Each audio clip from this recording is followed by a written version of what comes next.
ولادت حضرت امام محمد باقر علیہ الصلوۃ والسلام ہے، اور ہماری جانیں قربان ہو جائیں پانچویں امام معصوم پر، اس لیے کہ امام محمد باقر علیہ الصلوۃ والسلام وہ عظیم شخصیت ہیں کہ اللہ کے رسول صلی اللہ علیہ وآلہ وسلم نے جن کو اپنا سلام کہلایا۔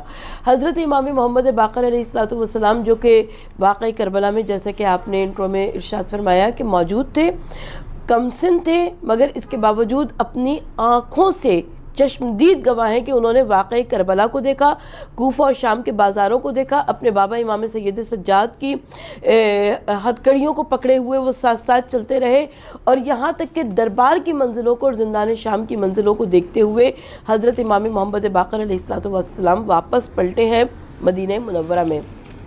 اور مدینہ منورہ میں آنے کے بعد آپ نے اپنے والد گرامی چوتھے امام سید سجاد علیہ السلام کے دور امامت میں اپنی زندگانی کو گزارا، اور یہاں تک کہ جب امام سید سجاد علیہ السلام کی شہادت ہو گئی تو پانچویں امام نے عملی طور پر اپنی امامت کا آغاز کیا۔ ہم سب کے اذہان فکر میں یہ موجود ہے کہ امام ہوتا ہے، چاہے وہ کم سنی ہو، چاہے وہ جوانی ہو، چاہے وہ شباب ہو، چاہے وہ صغیر سنی ہو، چاہے وہ کبیر سنی ہو، امام ہی ہوا کرتا ہے۔ تو امام محمد باقر علیہ السلام اس وقت بھی امام تھے جبکہ وہ مدینہ منورہ میں عالم کم سنی میں موجود تھے۔ امام محمد باقر علیہ السلام اس وقت بھی امام تھے جبکہ وہ واقعی کربلا میں موجود تھے، لیکن عملی طور پر کیونکہ امام حسین علیہ السلام ذمہ دار امت تھے، ان کے بابا امام سید سجاد علیہ السلام موجود تھے، لیکن آپ امام تھے۔ آپ کوفہ اور شام کے بازاروں میں بھی امام تھے، آپ دربار میں، آپ زندان میں بھی امام تھے، اور جب لوٹ کر واپس آئے تو ابھی آپ امامت کی منزل پر فائز تھے، اور یہاں تک کہ امام سید سجاد علیہ السلام کی رحلت کے بعد امام محمد باقر علیہ السلام کی امامت کا عملی طور پر آغاز ہوا۔ آپ نے امام کے علم پر بات کی۔ دیکھیں، علم معصوم پر ہمیں بات کرتے ہوئے اللہ کے رسول صلی اللہ علیہ وآلہ وسلم کی اس حدیث مبارک کے اوپر توجہ کرنی چاہیے کہ جس میں سرکار رسالت مآب صلی اللہ علیہ وآلہ وسلم ارشاد فرماتے ہیں کہ انا مدینۃ العلم و علی بابھا، کہ میں شہر علم ہوں اور علی اس کا دروازہ ہے۔ بس مجھے ایک سوال کا جواب دے دیجئے کہ کیا یہ ممکن ہے کہ جب مولائے کائنات علی ابن ابی طالب علیہ السلام دنیا سے رخصت ہوئے ہوں تو کیا ان کا علم ان کے ساتھ رخصت ہو گیا؟ نہیں، وہ دنیا سے رخصت ضرور ہوئے لیکن ان کا علم موجود ہے امام حسن مجتبیٰ علیہ السلام کے پاس۔ امام حسن مجتبیٰ علیہ السلام سے وہ علم پہنچا امام حسین علیہ السلام کے پاس، امام حسین علیہ السلام سے وہ علم پہنچا امام سید سجاد علیہ السلام کے پاس، امام سید سجاد علیہ السلام سے علم پہنچا امام محمد باقر علیہ السلام کے پاس۔ تو علم لدنی کے آپ وارث ہیں، علم امامت کے آپ وارث ہیں، اور جب امام محمد باقر علیہ السلام کے علم پر بات ہوتی ہے تو مجھے ایک دلیل یاد آتی ہے۔ یہ سوال کیا ہے امام جعفر صادق علیہ السلام سے مولا کے کسی ماننے والے نے کہ مولا امام برحق کی کم سے کم پہچان کیا ہے؟ تو مولا فرماتے ہیں کہ امام برحق کی کم سے کم پہچان یہ ہے کہ اس سے جس زبان میں سوال کیا جائے وہ اسی زبان میں جواب دے دے۔ یعنی میں اور آپ، ہم اردو میں بات کر سکتے ہیں، انگریزی میں بات کر سکتے ہیں، کیونکہ میں مجالس پڑھنے جاتی ہوں، کبھی پنجاب میں جاتی ہوں، کبھی سندھ میں جاتی ہوں، کبھی امریکہ، کبھی افریقہ، دیگر ممالک میں گئے تو لوگ پوچھتے ہیں کہ جی آپ نے وہاں پر کس زبان میں مجلسیں پڑھی؟ ہمیں تو صرف اردو زبان آتی ہے۔ تو یہ مسائل ہمارے یہاں کے ہیں، وہاں پر یہ مسئلہ نہیں ہے۔ وہاں پر اگر کوئی گجراتی میں سوال پوچھے گا تو امام گجراتی میں جواب دیں گے، کوئی فرینچ میں سوال پوچھے گا تو امام فرینچ میں جواب دیں گے، کوئی اردو میں، انگریزی میں، جس سوال میں، یعنی امام برحق کی کم سے کم پہچان یہ ہے۔ تو اب یہی وجہ ہے کہ جب ہم دیکھتے ہیں کہ ائمہ معصومین علیہ السلام جانوروں سے کلام کرتے ہوئے نظر آتے ہیں، یعنی جس زبان میں سوال کیا جائے گا اسی زبان میں سوال کرتے نظر آئیں گے۔ تو اب ایک بنو امیہ کا بادشاہ ہے، وہ آیا مدینہ منورہ میں۔ اچھا، بادشاہوں کا طریقہ یہ ہوتا ہے کہ وہ بڑی دولت لے کر ساتھ آتے ہیں، ہدیے نذرانے لے کر ساتھ میں آتے ہیں تاکہ لوگوں میں تقسیم کیا جا سکے اور اپنی عمارت کا، اپنی بادشاہت کا روب بٹھائے جا سکے۔ تو لوگ آتے گئے، اہل مدینہ جاتے گئے اور بہت کچھ معلومات سمیٹتے گئے، لاتے گئے۔ دنیا جا رہی تھی مگر بادشاہ کو جس کا انتظار تھا وہ نہیں آئے۔ پورا دن گزر گیا، یہاں تک کہ اندھیرا نمودار ہو گیا۔ اس نے کسی سے پوچھا کہ امام محمد باقر علیہ السلام کہاں ہوں گے؟ کسی نے کہا وہ کہاں ہوں گے؟ وہ مسجد نبوی میں ہوں گے، وہاں پر بیٹھ کر کوئی فقہ کی، حدیث کی، قرآن کی تعلیم دے رہے ہوں گے، وہ یہی کریں گے، وہ وہیں پر موجود ہوں گے۔ بادشاہ نے کہا کوئی بات نہیں، اگر وہ نہیں آئے تو ہم ان سے ملاقات کے لیے چلے جاتے ہیں۔ اب وہ پہنچا بنو امیہ کا بادشاہ مسجد نبوی میں، اور اس نے دور سے یہ منظر دیکھا کہ سینکڑوں طلباء علم زانوِ ادب طے کیے ہوئے امام محمد باقر علیہ السلام کے حضور میں بیٹھے ہوئے، اور امام محمد باقر علیہ السلام تعلیمات علوم آل محمد کو پہنچا رہے ہیں۔ وہ ایک ستون سے ٹیک لگا کر کھڑا ہو گیا اور سننے کی کوشش کرتا رہا کہ امام محمد باقر علیہ السلام کیا پڑھا رہے ہیں۔ بہت دیر تک سنتا رہا مگر اس کی کچھ سمجھ میں نہیں آیا۔ یہ آگے بڑھا، اس نے سلام کیا اور پوچھا کہ آپ یہاں پر کیا پڑھا رہے تھے؟ امام محمد باقر علیہ السلام نے فرمایا میں یہاں پر اسٹرالوجی پڑھا رہا تھا، جیوگرافی پڑھا رہا تھا۔ دیکھیں، اسٹرالوجی، جیوگرافی ہمارے یہاں وہ علوم کہلائے جاتے ہیں جو کہ آج کے جدید سائنسی علوم ہیں، لیکن امام محمد باقر علیہ السلام کی درسگاہ میں، جو فرش زمین پر بیٹھ کر عرش کی خبریں دیا کرتے ہوں، امام کی درسگاہ میں امام وہ علوم پڑھا رہے ہیں۔ اچھا جی، بڑا خوبصورت انداز سے مدلل طریقے سے آپ نے بتایا۔ مجھے یہ بتائیے کہ امام محمد باقر کو دورہ امامت بہت کم تھا، تو ان کو جو باقر علوم بھی لقب ہے، مشہور ہے اس لقب سے، اس دور میں انہوں نے کس طریقے سے تبلیغ کی، پریچنگ کی، تو اس بارے میں بتائیے کس انداز سے کیا، کیا مشکلات پیش آئی تھیں ان کو؟ دیکھیں سارا، پہلی بات تو یہ کہ جو زمانے کا امام ہے اس کے لیے امامت یا زیادہ دور امامت کوئی حیثیت نہیں رکھتی۔ ابھی شہزادی کونین جناب سیدہ سلام اللہ علیہ کے ہم نے شہادت پر بھی بات کی، ولادت پر بھی بات کی۔ کل 18 برس کی زندگی ہے، 9 برس بابا کے گھر میں، 9 برس شوہر کے گھر میں، مگر ایسا اسوہ عمل ہے کہ جو شہزادی کونین جناب فاطمہ الزہرا قیامت تک کی عورتوں کے واسطے سیدۃ النساء العالمین قرار پائیں۔ امام محمد باقر علیہ السلام اگر عمر میں کم ہے مگر اس کے باوجود وہ عملی طور پر ذمہ دار امت بھی ہیں، امام امت بھی ہیں، حجت خدا بھی ہیں، وقت کے امام بھی ہیں، وارث رسول بھی ہیں، جانشین رسول بھی ہیں، اور ان تمام عہدوں پر فائز ہوتے ہوئے آپ اپنی تمام تر ذمہ داریوں کو ادا کر رہے ہیں۔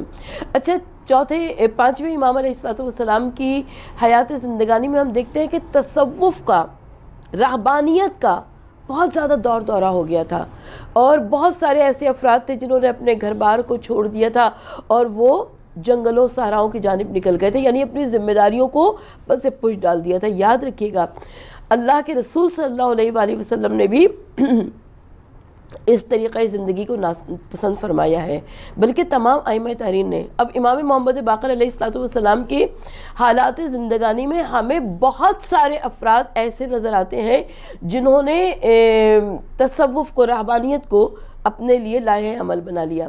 امام محمد باقر علیہ السلام نے ذمہ دار امت ہوتے ہوئے ایک عملی زندگی کا عملی نمونہ پیش کیا۔ روایت یہ کہتی ہے کہ مدینے کے باہر اہل بیت اطہار علیہ السلام کی بہت ساری زرعی زمینیں تھیں جس کے اوپر وہ کاشتکاری کیا کرتے تھے۔ امام محمد باقر علیہ السلام وہاں پر کھیتی باڑی میں مصروف تھے، کاشتکاری میں مصروف تھے۔ اب عرب کی گرمی، دوپہر کا وقت، سورج سوا نیزے پر، امام محمد باقر علیہ السلام تاریخ بتاتی کہ کچھ فربہ بدن بھی تھے۔ اب فرق مبارک پر پسینے کے قطرے آئے جو کہ جسم پر بہنے لگے۔ دور سے کچھ افراد گزر رہے تھے، انہوں نے گزرتے ہوئے کہا کہ دیکھو، شیعہ انہیں اپنا امام کہتے ہیں، جو دنیا کے واسطے، حصول دنیا کے واسطے اس قدر محنت کر رہے ہوں۔ اب امام تو ظاہر ہے تمام گفتگو کو سن رہے ہیں۔ امام نے فرمایا کہ ہاں، میں بہت پسند کرتا ہوں، اس لیے کہ میرے اہل و عیال تم جیسے افراد کے سامنے دستے سوال دراز کریں، اس سے میں بہت زیادہ پسند کرتا ہوں کہ میں خود محنت کروں، مشقت کروں، کھیتی باڑی کروں اور اپنے کاروبار زندگی کو آگے بڑھاؤں۔ دیکھیں، یہ ایک عملی نمونہ تھا۔ تساہل پسندی، سستی، کاہلی کو یہ امام محمد باقر علیہ السلام نے عملی طور پر اپنے ماننے والوں کو، اپنے پیروکاروں کو وہاں سے دور کیا کہ دیکھو ایک عملی زندگی گزارنی ہے. یہی وجہ ہے کہ ہم دیکھتے ہیں کہ حضور نبی کریم صلی اللہ علیہ وآلہ وسلم نے بکریاں بھی چرائی ہیں، بھیڑیں بھی چرائی ہیں. مولا کائنات علی ابن ابی طالب علیہ السلام یہودی کے باغ میں مزدوری کیا کرتے تھے، کنویں سے پانی نکالا کرتے تھے. ہر ائمہ طاہرین علیہ السلام نے عملی زندگی کی جانب شوق دلایا ہے اپنے پیروکاروں کو. بہترین. یعنی کہ ناظرین میں اس کو خلاصتاً یہ کہہ سکتی ہوں کہ خطیب نہج البلاغہ کے پوتے جس طرح مولا مشکل کشا یہ فرماتے تھے علی ابن ابی طالب کہ اگر مجھ سے کوئی توریت سے سوال کرے گا تو میں توریت سے جواب دوں گا، زبور سے سوال کرے گا تو زبور سے جواب دوں گا، انجیل سے سوال کرے گا تو انجیل سے جواب دوں گا. اسی طریقے سے انہوں نے بھی ہر زبان میں جواب دیا. اور پھر دوسرے سوال کا خلاصتاً جواب یہ کہ ان کی فعالیت، انہوں نے فعالیت کو یعنی کہ انسان کو اپنے آپ کو متحرک رکھنے کا جو ہے وہ ایک طرح سے حکم دیا. اس کے ساتھ ساتھ ناظرین اب ہم بریک کی جانب جاتے ہیں. آپ اپنی راہ سے ہمیں آگاہ کرتے رہیے.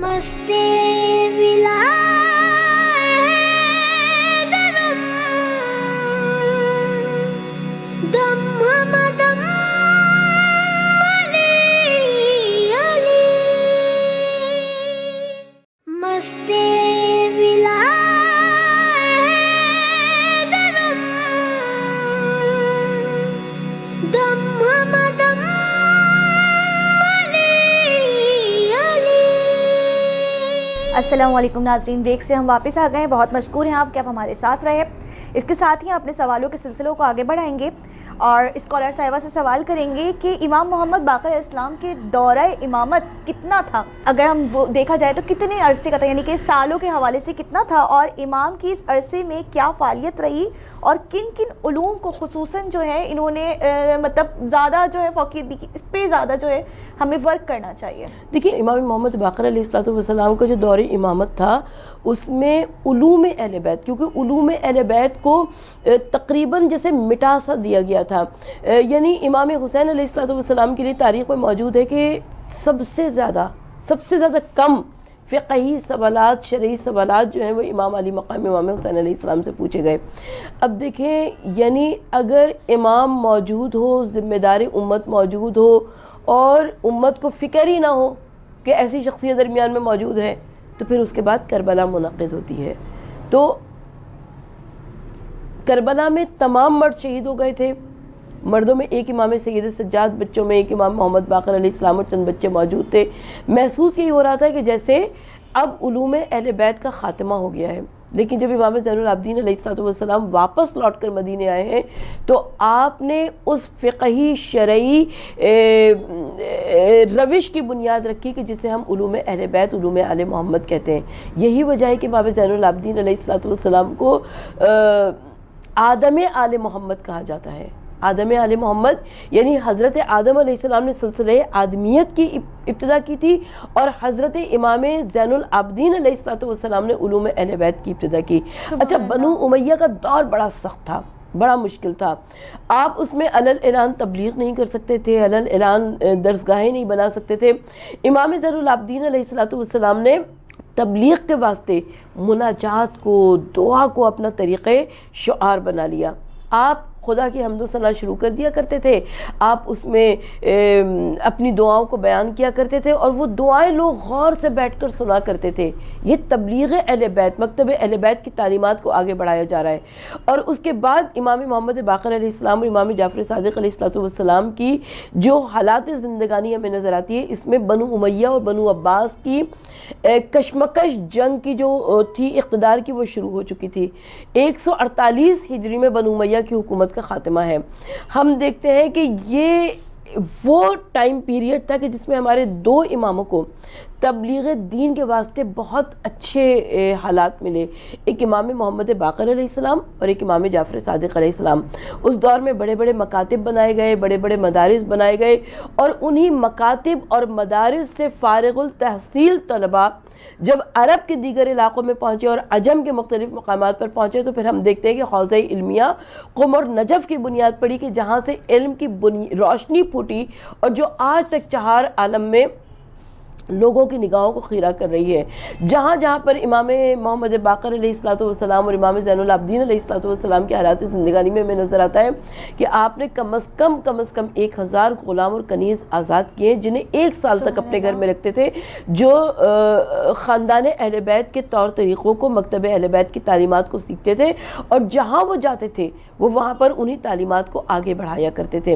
تو ہم دیکھتے ہیں کہ انہی تعلیمات کو امام محمد باقر علیہ الصلوۃ والسلام نے آگے بڑھایا. میں ایک سوال آپ سے کرنا چاہتی ہوں سائرہ، مجھے یہ بتائیے گا کہ کیا یہ ممکن ہے کہ کوئی قرآن پڑھے، فقہ پڑھے، حدیث پڑھے اور اس کے بعد بھی جہنم میں چلا جائے؟ کوئی بائیولوجی پڑھے، اسٹرالوجی پڑھے، اناٹومی پڑھے، اس کے باوجود بھی جنت میں چلا جائے؟ بالکل ممکن ہے.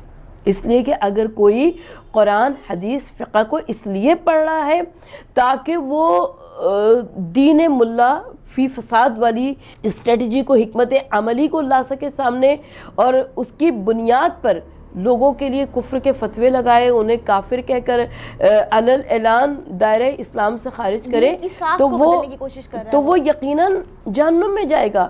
اور اگر کوئی اسٹرالوجی، بائیولوجی، کیمسٹری، زولوجی اس لیے پڑھ رہا ہے تاکہ وہ خلق خدا کو، بنی نوع انسانیت کو فائدہ پہنچائے گا، تو یقیناً وہ جنت میں بھی جا سکتا ہے اگر وہ صاحب ایمان ہو، مسلمان ہو.